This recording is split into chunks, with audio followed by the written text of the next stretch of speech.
rakan muda. Kesihatan mental bukan lagi isu pinggiran. Ia kini menjadi antara cabaran sosial yang terbesar yang dihadapi oleh belia Malaysia.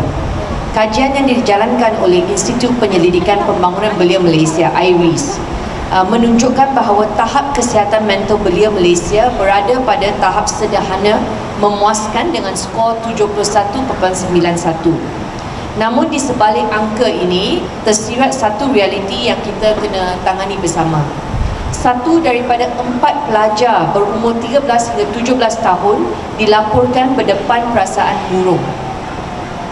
Dan lebih 12% remaja yang tinggal di kawasan PPR di Lembah Kelang pernah berfikir tentang mencederakan diri ataupun membunuh diri. Kajian yang sama juga menunjukkan 6 daripada 10 belia mengalami simptom kemurungan dan 3 daripada 10 mengalami keresahan yang serius. Antara punca utama tekanan belia termasuklah kebimbangan tentang masa hadapan, rasa bersalah apabila gagal memenuhi harapan dan masalah kewangan.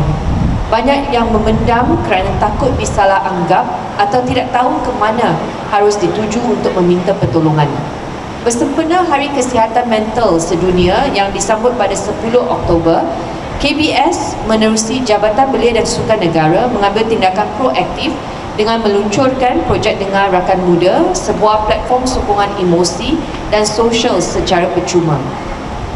Inisiatif ini dijalankan dengan kerjasama UEM Sunrise Berhad menerusi penyediaan venue di Publica Shopping Gallery dan Help University serta The Befrienders Kuala Lumpur menerusi penugasan sukarelawan terlatih.